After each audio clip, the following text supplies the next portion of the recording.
안녕하세요. 바이블 톡톡 김성겸 목사입니다.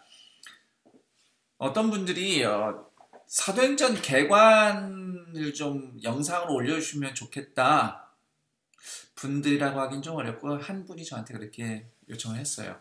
물론 제가 설명드리는 것보다 훨씬 더 아주 멋있게 설명하는 책도 많고 영상도 많은데, 사실 마음 같으면 그런 거 링크 걸어드리고 싶지만, 그래도 영상으로라도 좀 인사도 드리고 설명드릴 겸 해서 부족한 게 많겠지만 제가 좀 말씀드리겠습니다.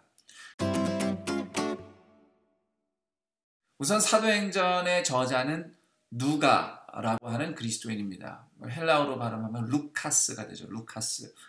누가는 바로 신약 성경에 예수님의 생애를 기록한 4개의 복음서 중에 하나인 누가복음의 저자이기도 하죠. 제가 저자라고 했을 때는 우선 이 성경 말씀의 이 제1저자는 당연히 하나님이십니다.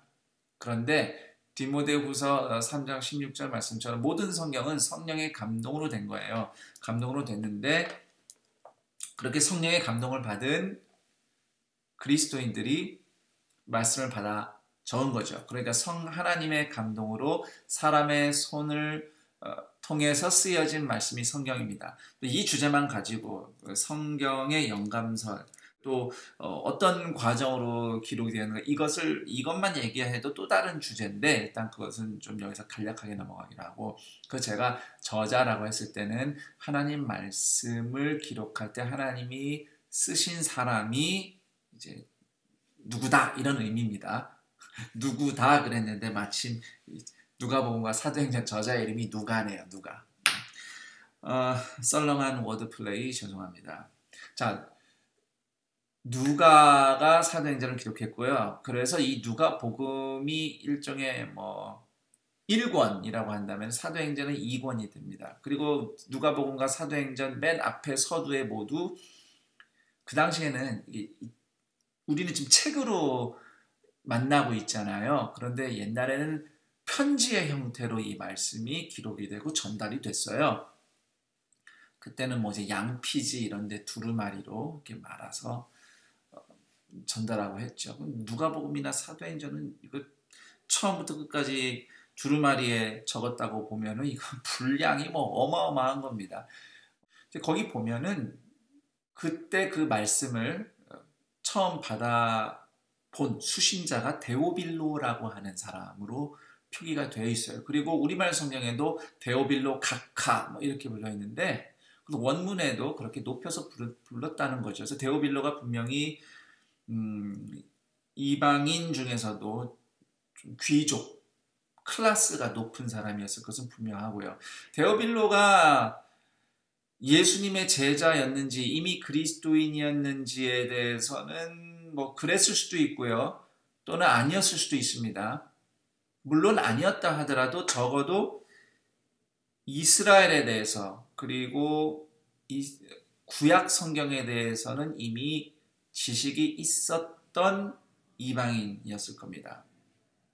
그 당시에 로마 세계, 1세기 로마 세계에서 이미 히브리어 성경이 예수님 오시기 전 한 200여 년 전에 헬라어로 번역이 되면서 꽤 널리 퍼졌어요. 유대인들이 또 로마 제국 곳곳에 흩어져 살았기 때문에 곳곳에 회당이 존재했고, 또 그 당시 좀 로마의 지식인들은 유대인들의 경전, 즉 구약 성경을 접하면서 이들의 정말 신앙은, 종교는 좀 우수하다, 윤리적으로 수준이 높다, 로마나 그리스의 그런 종교보다 훨씬 수준이 높다라는 것을 좀 인정받는 측면도 있었습니다. 그래서 사도행전도 그렇고 복음서에도 보면은 이미 이방인이면서도 이스라엘의 하나님을 믿고 따랐던 사람들이 소수지만 등장하죠.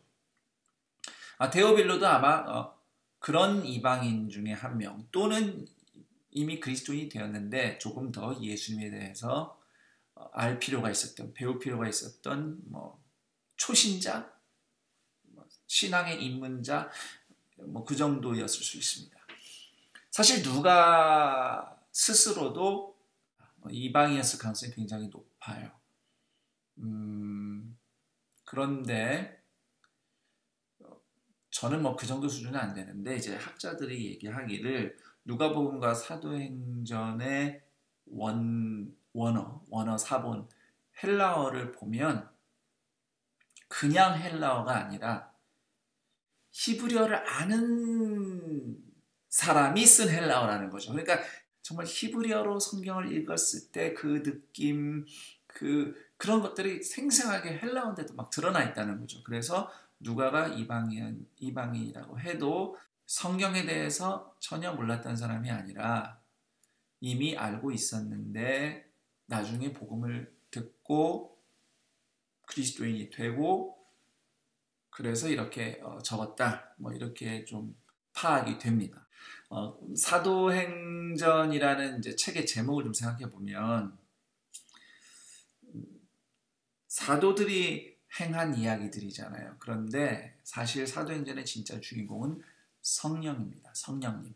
그래서 처음부터 끝까지 모든 것의 주도권은 성령님에게 있다는 관점으로 읽어야 돼요. 사람들이 어떻게 했느냐가 중요하지만 그때 그 시절에 어떻게 성령님이 일하셨느냐가 중요한 겁니다. 그리고 결국 사도행전의 성도들, 초대교회의 이야기들은 성령님의 인도하심을 따라간 역사이기도 하고요. 그리고 이 사도행전은 분명히 예수 그리스도를 통하여 하나님 나라가 시작됐는데 이 하나님 나라는 과거 뭐 다윗이 다스렸던 뭐 솔로몬 왕이 다스렸던 그런 국가라는 이스라엘 형태를 오히려 뛰어넘는 왕이신 예수님이 성령님을 통해서 직접 임재하시고 다스리시는 전혀 새로운 하나님 나라의 역사의 이야기죠.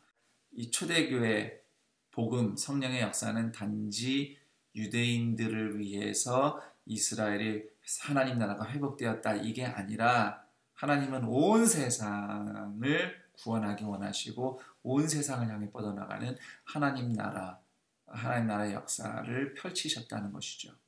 그 처음부터 비록 성령 강림의 역사, 그 초대교회 폭발적인 부흥 이런 것들이 예루살렘에서 또 예루살렘 성전에서부터 시작이 된 이야기들이 사도행전 1, 2, 3, 4, 5장 뭐 이렇게 6장 펼쳐지지만 뭐 스데반의 순교 이후 유대인 그 권세자들의 교회에 대한 핍박 이후에 성도들이 사마리아로 가고 또 그것이 이방인들에게 복음이 전해지는 그 흐름들 이 흐름들이 사실 굉장히 중요한 겁니다.